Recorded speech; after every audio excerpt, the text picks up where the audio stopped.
Welcome to the Deep Wealth Podcast, where you learn how to extract your business and personal deep wealth.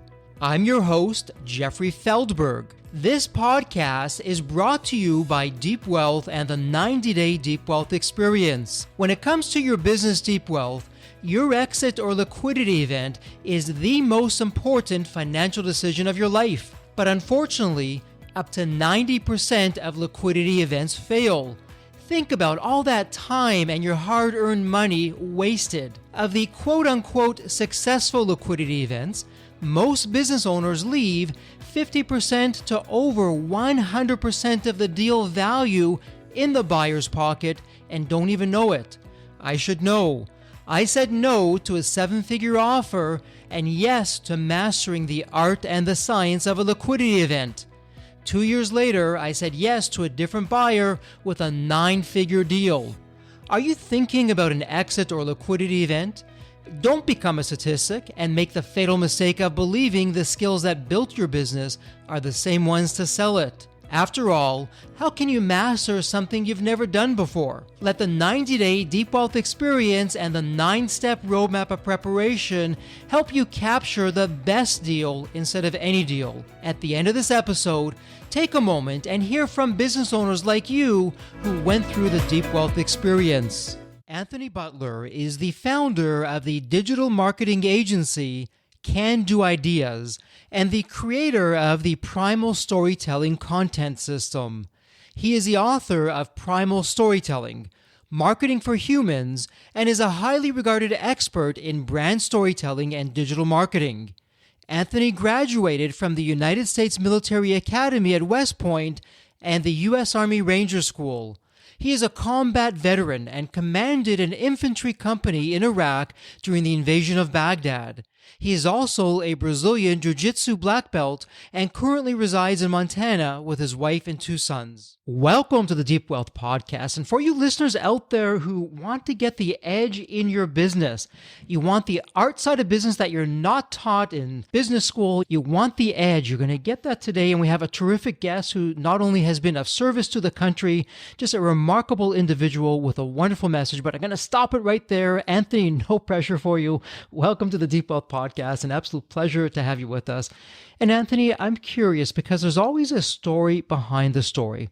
Anthony, what's your story? What got you to where you are today? Well, hey, Jeff, I appreciate you having me on. I really started into marketing at a startup in New York City. And, when I interviewed there, I was completely unqualified. They were kind enough to hire me. I think they just needed a body who was energetic is kind of how it started. And, as you know, at a startup, you're always trying to figure out, how do we get more leads? How do we grow economically? How do we maximize our spend? And money's really tight. I started down the marketing path for some personal selfishness where I was just trying to get more leads because I was a sales guy and I wanted more leads. And that really led me down to a deep study into marketing. And so since I came over from the sales side, and when I left that startup, I went over to some other businesses and helped them scale. And, really from the marketing side, but with a sales-minded approach. And this is for me, like I always have this kind of pushback on this idea for small businesses. Oh, we need to do branding. We need to do brand marketing. I was like, unless you are a Fortune 1000 and you have a giant wheelbarrow of money to burn, you should not be thinking about branding as, you're not Coca-Cola who's running Super Bowl ads. So everyone buys some sugar water this week. That's not how most businesses run. Is like, you want real people to come to your website to learn, can they solve an issue that they're having for themselves or their business? And that's it. And that kind of one thing led to another, which led to another. And the path of entrepreneurship is not straight. It's a zig and a zag. And 9 years ago, I founded this agency and I just never looked back. And that was kind of how I got started. And right away, Anthony, there's so much we're going to be unpacking today, but right off the bat, you put something out there that most business owners don't realize. And for our listeners, if you got nothing out of today, and you're going to get a whole lot out of today, but if you got nothing out of today other than what Anthony just said right now in regards to branding, And, I like to use, Anthony, the example of the Goodyear blimp. Everyone knows it. They spend a gazillion dollars at all these sporting events and other events. I'm not so sure that it gets them any more sales. And that's the challenge with this big dollar advertising. It's not so easy to track. Does it get sales? And I would argue, in fact, that it probably doesn't. It's probably costing you money. And so to your point, you're spot on with what you're sharing. And so let me ask you this, because with what you're focusing on and with your book, and for our listeners, in the show notes, there'll be a link, and I encourage you to go get the book, Primal Storytelling, Marketing for Humans. It's so basic. As humans, storytelling is what we've done for eons. Anthony, before we get into the nuts and bolts of your system and what you're doing and with the agency, I want to go back to your days in the service. And again, publicly, thank you so much for having served the country and making such a difference for everyone and allowing us to do what we do. And I'm wondering, in the service, the ability to storytell, did you see that? And if you did that make a difference for you, what was going on there? It made a big difference. And it's where I really got my start in understanding like the deep connection between being able to communicate well and not really able to convey feeling and emotion by just giving people information. I had an odd career. I was enlisted for 3 years, and then I went to West Point directly from the ranks. And then after the academy, I was an infantry officer. One of the things that I learned during that time was, I'd lived in the barracks. I'd been through what it was like to be in a really poorly ran place with leaders who don't understand what's happening. And then when I got to war and bad things started to happen, I started to really deeply understand the emotions that people are feeling. One of the things that an officer does during wartime, especially in the infantry, is you manage the emotions of the men. When bad things start happening and people are dying and, you're fighting battles where it's difficult to describe that experience, is that the men go through a roller coaster of emotion, and it's anger, it's fear, it's loss, it's sorrow, and it can cause you to really do some bad things. It can cause like wrong kinds of decisions to be made. And early on, things I realized was I got to tell these guys the stories on why we have to stay above the anger. And one of the things I said to them was, forget about the rules of engagement. Forget about the law side of the war. Don't do anything you can't tell your family about. Don't conduct a mission in a way that you wouldn't be proud to tell your spouse about it, to tell your mom about it. And it just gave them this thought process to help them walk through this minefield of where every day you're making decisions that can change lives and take lives. And that experience, it helped me understand the extremes of emotion. And then when I got into the marketing side, I started thinking deeply about, it's like, the extremes help you understand that, yeah, there's primal urges, there's those primal emotions that we run in, but there's something deeper. And we make decisions emotionally, and then we justify them with logic. Absolutely. And it's one of these epiphanies that we've all heard it. It's almost a cliche in the marketing industry. And yet, when you look across the graveyard of corporate blogs, they're written for bots, they're written for Google, everyone's trying to do this kind of dry SEO, and there's all these SEO companies out there. You hire those companies, you spend $30,000 and you get nothing. It's a nightmare. Right now, I'm doing a consult with this startup. I call them a startup. They've been in business for 6 years, but they just haven't really been able to scale, even though they're profitable. And we looked at their blog, and they had spent tens of thousands of dollars on SEO. And I printed off some copies of things that were on their website and showed it to the CEO. And I asked him, I was like, would you love to read this at bedtime? As a human being, would you really read this? And some of the sentences they're all written in English, but they're not really comprehensible. It's not something that a real person would want to read, even though it was SEO friendly. And they were getting traffic from it. I was just like, that's just the wrong way to go. It is. Yeah, it's interesting. It's the amount of clicks, the number of clicks mean nothing unless it translates into sales. And Anthony, what you're sharing right now is especially poignant as we get AI on the scene that can now write articles, and we're hearing about books being written entirely by AI. But when you read this stuff, to your point, more times than not, it's, okay, this is putting me to sleep in the wrong way. I don't want to read this. Let me find something that I'm going to enjoy more. Now, I'm going to go to your book. And again, for our listeners, in the show notes, you'll have the link to Primal Storytelling. And Anthony, I mean, my goodness, each chapter could be an episode on its own, but I'm going to combine a few of the chapters. And you already referenced this. So in chapters 3, 4, and 5, you're talking about primal urges, primal emotions, and then you bring in the storytellers. And so for our listeners who aren't familiar with your work and what you're doing, or even in the general area of narratives and storytelling, what would you want them to know about the primal urges and emotions in terms of both what to do and not to do? So what you should really think deeply about with primal urges and the emotions, ask yourself the question about your audience. What are they scared about personally about doing business with us? In the tech field, I've done a lot of consulting in that area, is often when you go to a complex sale and you're sitting across the table from, maybe it's a whole team of people that are trying to make a buying decision for a business, is that some of them have their own agendas. And maybe the office manager, she brought you in and she's thinking, hey, if I hire these guys, am I going to lose my job? Is this going to cost me my raise because they suck? And there's personal fear involved. Uh-huh. And it's not some pragmatic Vulcan-esque decision where it's only about, hey, are they the lowest cost and can they do everything they say? It's not. The CFO has personal fears. He has personal hopes. And if you've ever read the Story Brand stuff, Donald Miller, he talks about, hey, make your client the hero. And I love that idea, but you have to understand, what are they feeling during the sales process? If you start there, that will help you start to think and map what emotions, what fears do I need to overcome with the marketing?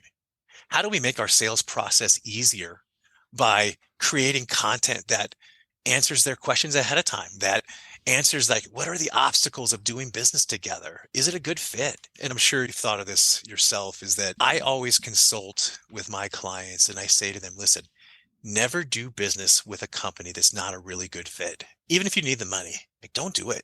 If you can't knock it out of the park with them, say no to the deal. Now, why is that? It's because we want to be the cure for what ails them. Like, we want to be able to help them as deeply as we can. Sure. And that's why the subtitle of the book is Marketing for Humans, because no business ever bought anything. It's a real person in that business that made a decision, and they have hopes and dreams and fear, and you have to connect at that level. Sure. And so for our listeners who are saying, okay, you know what, Anthony, you're saying things that are resonating, it makes a lot of sense. Where would they start, Anthony? So in terms of the primal emotions and the urges, and if they're looking out there to really entrench themselves, get new clients, or expand an existing client's business, or create a market disruption, how do they start doing that, knowing now what you're sharing on the primal urges, the primal emotions? What would be some strategies that we can do? Yeah, so I list those out in the chapter. And what I would do is I would pick 2 or 3, pick their fears, and then look, start with their fears and understand what those are, and then start to create content and map it to your sales funnel. So top, middle, and bottom of the funnel. And then what we're going to do is we take a look at and say, what and how does this content, how does it help them understand how it will affect them in their tribe? What's the social signal about it?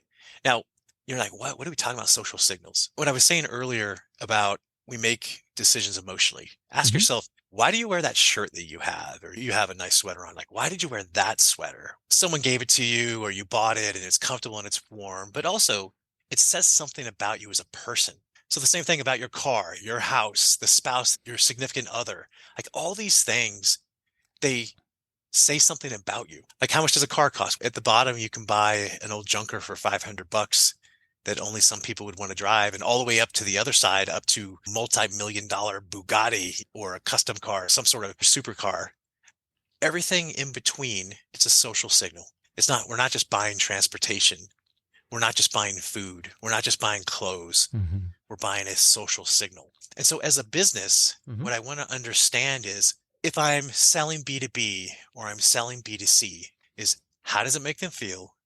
And how does it affect their status? Because when you understand that portion of it, it makes it easier to create content that answers those questions and helps them feel better about the signals. If you remember the old adage, no one ever got fired for doing business with IBM. Sure. It's exactly what it was about. We alleviate their fears. You go with us. We're the 800-pound gorilla. There's no risk.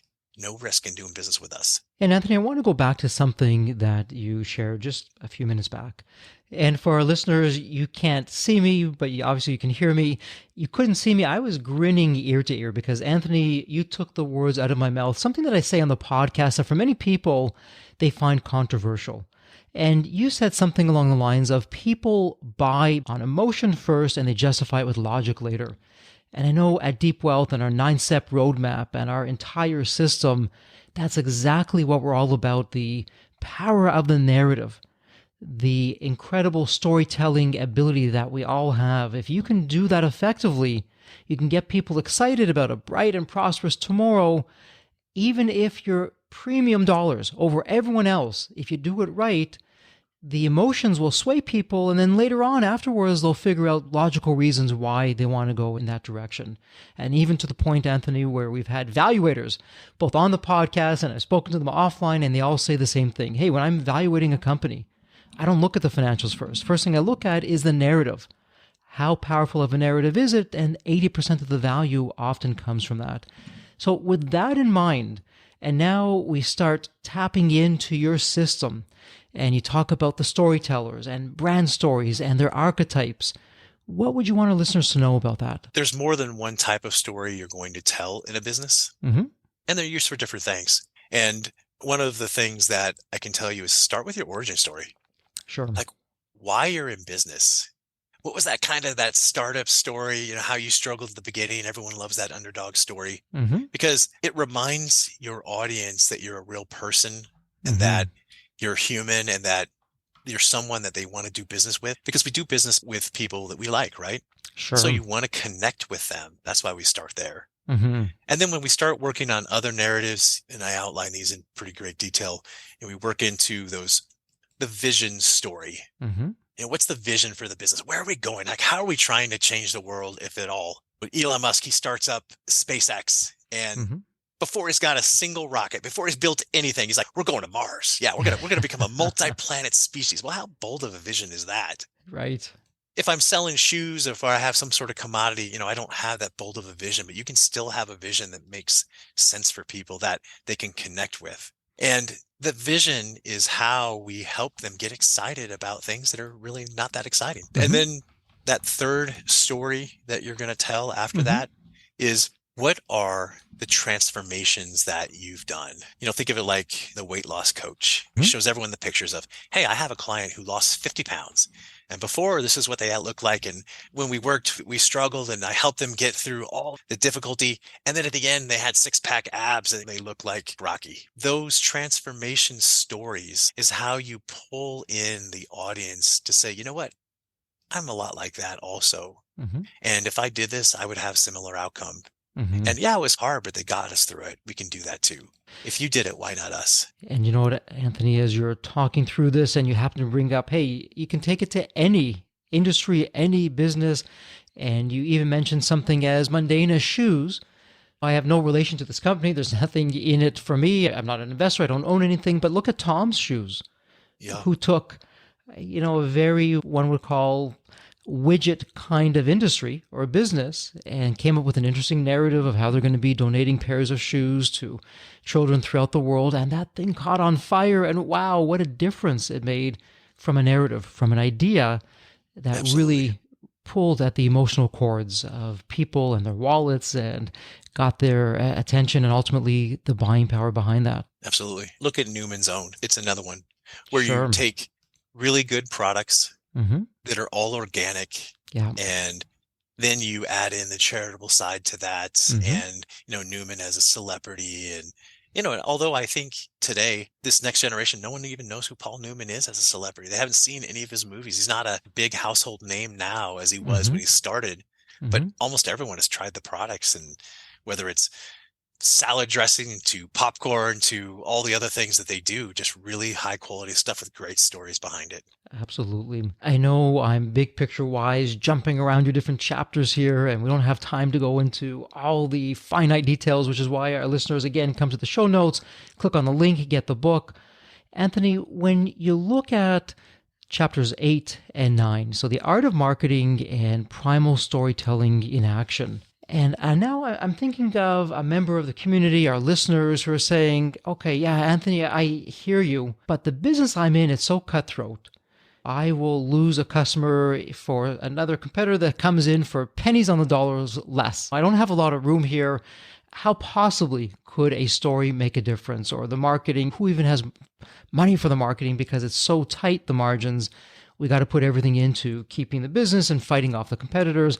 Effectively, they're in a red ocean, what we call here at Deep Wealth from another great book, Blue Ocean. What would you say to that business owner who's in that, again, widget of a mundane kind of industry or business and doesn't think there's any room to maneuver to differentiate themselves? Yeah, so stories are a great way of differentiating you. What you'll find in a lot of those commodity type, really difficult businesses is that there's a huge amount of marketing waste that's put out because everyone's decided, hey, we need to be part of the social media conversation. And you look at their Twitter feed and they're posting quotes and they're posting this and they're posting that has nothing to do with anything in their business.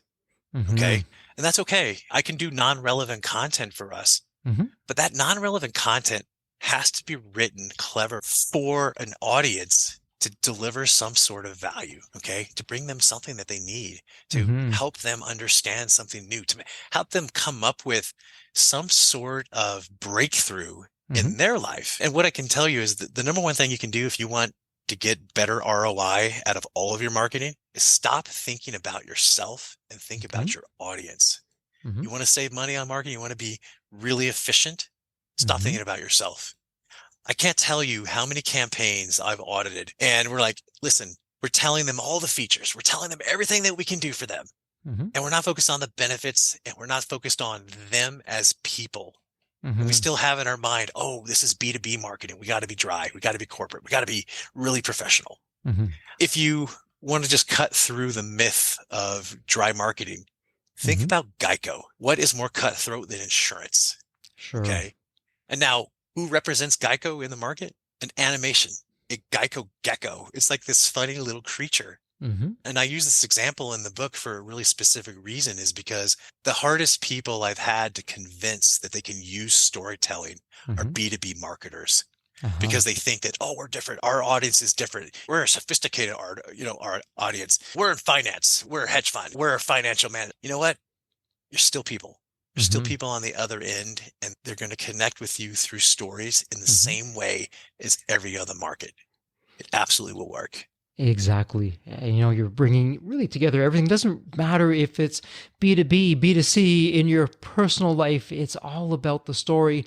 And for our listeners, let's even take it to the most basic of levels. Perhaps you went to a new restaurant, absolutely loved it, or maybe you hated it. Either Mm, way, next time you're with some friends or some family, the story that you tell and you put your emotions into it, your passion into it. Oh, absolute best place, Anthony. You got to check this out. You think you've eaten this kind of cuisine before. You really haven't until you go here. That's going to have people go, or hey, Anthony, stay away from this place. Don't make that mistake that I made.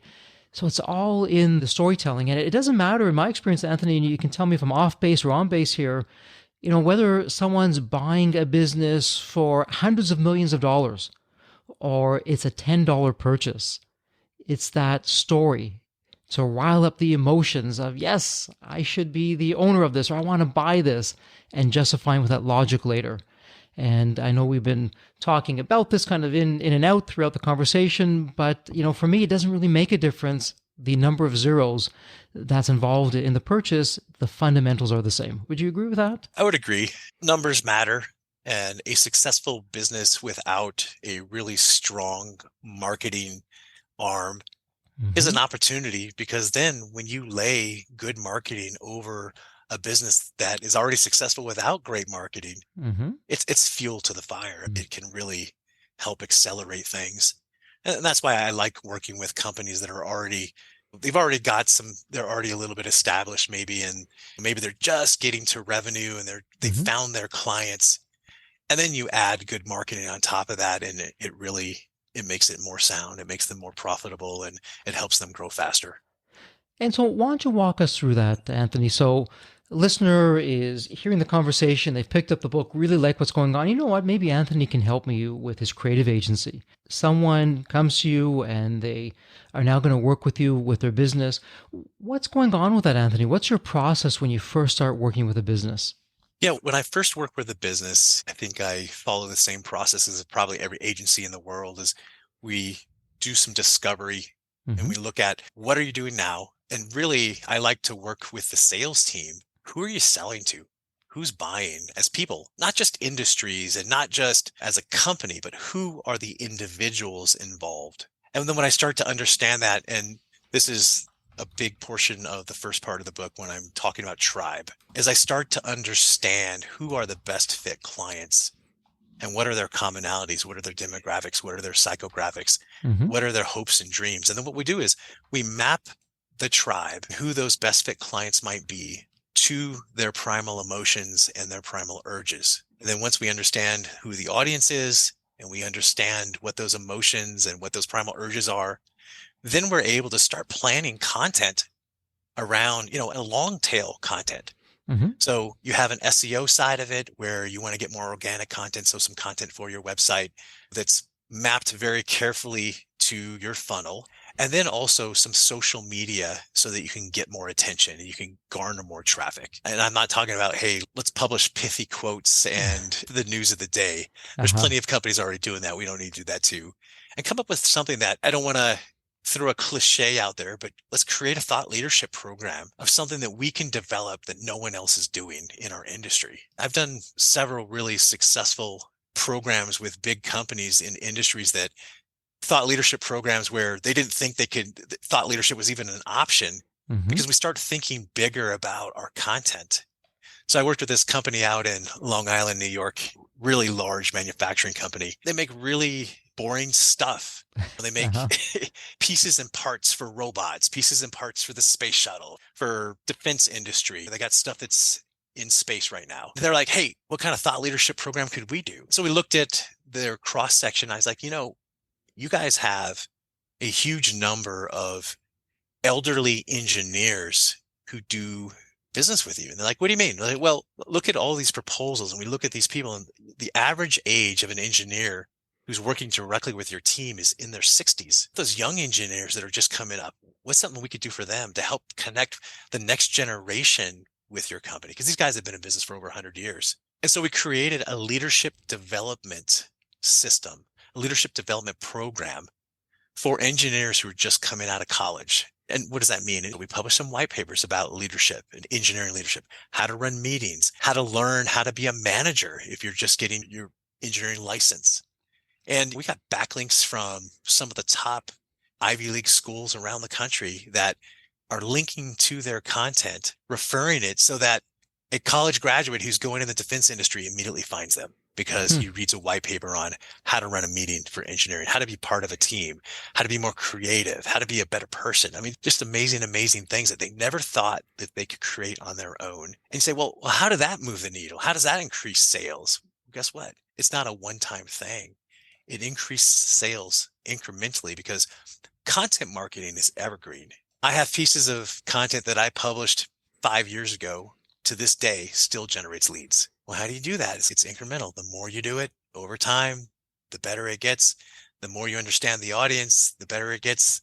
The more people can find you in different ways and then have the right conversation. Love that. And so, with that in mind, Anthony, you're taking over a company's outreach and helping them and teaching them what they should be doing. Let's flip it. And I'll go to Pareto's Law, where 80% of typically the issues, the challenges, the things that aren't getting us the results is caused by 20% of the same actions or inactions. Are you seeing certain patterns along the way? Is there a top one or two that most companies are doing that are actually holding them back? Absolutely. I think it's a waste in ad spend. I've seen the same pattern over and over again where companies don't have really tight messaging already done. And they're like, we need leads right now, so we're going to buy ads.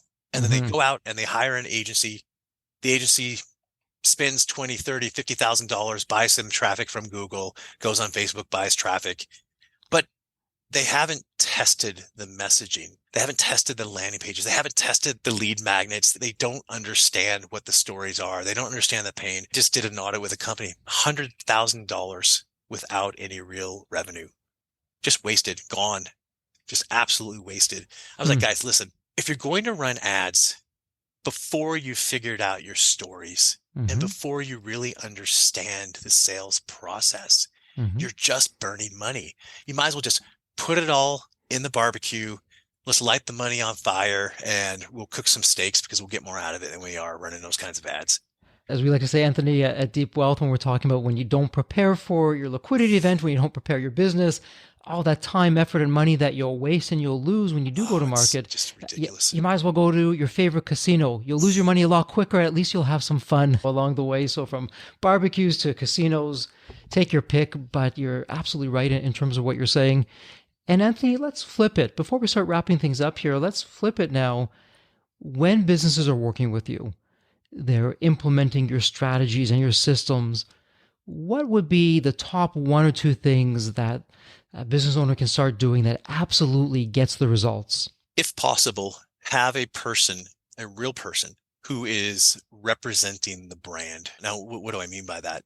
You can see some really big, bold examples out in the world. Look, if you look at Elon Musk, look at Richard Branson, look at these guys, and they're the face of the brand. And that connection brings business because people like them. No matter what they're selling, they like that person. So whether or not you think of yourself as a celebrity CEO or not, think of yourself as the face of the brand. Make yourself accessible and use your marketing around that startup. If that's not possible and you're just so uncomfortable with the idea of being the face of a brand, that's okay. You can hire an actor. You can create the Geico Gecko. There's lots of ways that you can have an avatar for the brand that's not just some big dry company, and that can make a huge difference, huge difference. And, as you're talking about this, I'm reminded it was actually episode 57. So I'm going way back in the archives, and we had Anne Fryer on, and Anne was talking about brand as well. And she gave a terrific story that I'll share with you and the listeners. She said back in the day when NASA was charged with going to space, they got their story down of what they're going to do to get a man on the moon. That if you went in, and a true story apparently, when you went in, and even if you asked the caretaker, what's NASA's mission? It was the same that you'd hear as if you asked the president of NASA and everyone in between. And so for all the listeners out there, here's a question for you. If a customer were to ask different people in your company, what's your vision? What's your mission? What's your origin story? What's your brand promise? Are they going to hear the same thing? Or is it going to be, if they ask 10 different people, are they hearing 15 different stories? And Anthony, you'll correct me if I'm off base on this one. I suspect unfortunately, it's probably the latter for most businesses, where if you ask 10 different people, you're hearing 15 different stories, none of them the same, and they're all over the map. Would that be your experience as well? Oh, absolutely. I have yet to consult with a company that really has that done really well, walking in the door. And I think that's why I would say the number one service I've provided in the last 2 years for companies is just helping them build a primal storytelling foundation. Sure. Just put together, like, what are those stories? What are the themes? What are the plots? Like, what is it that we're actually selling to people? So important, easy to overlook, absolutely mission critical when you think about it. And not to take us off on a tangent here, I'll ask one question, not to go down the rabbit hole, but more big picture, and it's actually circling back to something I said earlier. As we look at online and marketing and getting our message out there and storytelling, I can imagine some of our listeners saying, hey, you know what, guys, all sounds good, but I'm going to save a boatload of money. I'll just go to my favorite AI bot and it'll write everything for me in a fraction of the time and money. What would you say to those people that are thinking about going down that path? Or maybe they're already going down that path and they're filling up their website with these AI-generated content and stories and articles and who knows what else. I would say be careful. Understand that just like in a workshop, the tools are only one part of creating something, and you need people who can skillfully use those tools in the right way. And one of the issues that you already have, and I've done an enormous amount of testing with ChatGPT and some others, is that they're very linear in that they're not making deep connections between ideas yet and really deeply creative. If you create, let's say you create a series of 20 different articles using these AI bots, the structure of each of them will be almost identical. There's some ability to change those up a little bit. But now what we're seeing is that because those structures are so similar across everyone who's using it, is that now Google is going back and they're like, okay, we're questioning how strong is this content for real people. And I suspect you're going to see Google penalizing companies that are just creating content for the bots. When I say the bot, what I mean is Google, how they even rate a website is they give it domain authority. They look at like, how valuable is the content on this? Sure. And if all of it is AI generated, they're going to question on how good it actually really is. Absolutely. And, take away, there is no shortcut. There is no magic bullet. Putting the time and the effort in, your stakeholders will know, the marketplace will know, do the right thing, going back to what we said earlier, live up to your brand promise and be authentic. And more importantly, be original and not like everyone else out there. Anthony, we're at the point, again, I can go down all these rabbit holes and you've been incredibly generous with your wisdom and your insights. It's time to start wrapping up. And I'm going to ask you one of my favorite questions. But before I do, let me set it up for the context. So when you think about the movie Back to the Future, you have that magical DeLorean car that can take you back to any point in time. So Anthony, here's the fun part. It's tomorrow morning, you look outside your window, and there it is. Not only is a DeLorean car sitting curbside, the door is open, it's waiting for you to hop on in. So you go in and you're now going to go to any part of your life when you were younger. Maybe Anthony is a young child, a teenager, whatever point in time it would be. What would you tell your younger self in terms of life wisdom or lessons? Or, hey, Anthony, do this, but don't do that. What would that sound like? I think I would remind myself not to take it so serious. Sure. Not to take myself so serious in all the things that I'm doing and to not worry about making too many mistakes. I thought when I was in my 20s that I needed to have it all figured out. And now I'm in my 50s and I'm on like my 5th career and have 2 teenage sons. And they're like, I don't have it figured out. My oldest son is about to turn 19. He's, I'm not a millionaire yet. I'm like, you know what? Life is hard. Everyone has tragedies. Don't take it so serious. You don't have to have it all figured out. And you can reinvent yourself. And as long as you're willing to be self-reflective and try to really bring good into the world and do great work for someone, like really add value, like you're always going to be successful with that. And you shouldn't have no fear. Terrific advice. Who doesn't take themselves too seriously? And particularly today with the social programming and on social media, we're seeing that one picture out of probably a gazillion pictures, but it's that one picture for that 1 millisecond of a moment where everything was going right and it's all smiles. But yeah, don't take yourself seriously. Absolutely love that. And Anthony, for our listeners who want to reach out, they want to learn more or they have questions, where is the best place online that they can reach you? Well, they can just reach out to me directly, primalstorytelling.com, Anthony@primalstorytelling.com. And I mostly use LinkedIn. I don't have a lot. I think the only other social media I even have is Instagram, and I use it just a little bit, but I'm very active on LinkedIn. Terrific. We'll have all that in the show notes. So we'll have your website. And for our listeners, we now have Anthony's email address. I encourage you to take him up on that, reach out to him. And again, we'll have a link to the book, Primal Storytelling, Marketing for Humans. Well, Anthony, it's official. It's a wrap. And on that note, a heartfelt thank you for sharing your wisdom and your insights today. And as we like to say, deep wealth, please continue to thrive and prosper and stay healthy and safe. Thank you so much. Well, thank you, Jeffrey. I appreciate it. The deep wealth experience was definitely a game changer for me. This course is one of the best investments you will ever make, because you will get an ROI of 100 times that. Anybody who doesn't go through it will lose millions. If you don't have time for this program, you'll never have time for a successful liquidity. I mean, it was the best value of any business course I've ever taken. The money was very well spent. Compared to when we first began, today I feel better prepared, but in some respects, maybe less prepared, not because of the course, but because the course brought to light so many things that I thought we were on top of that we need to fix. I 100% believe there's never a great time for a business owner to allocate extra hours into his or her week or day. So it's an investment that will yield results today. I thought I will reap the benefit of this program in 3 to 5 years down the road. But as soon as I stepped forward into the program, my mind changed immediately. There was so much value in the experience that the time I invested paid back so much for the energy that was expended. The Deep Wealth experience compared to other programs is the top. What we learned is very practical. Sometimes you learn stuff that is great to learn, but you never use it. The stuff we learned from Deep Wealth experience, I believe is going to benefit us both.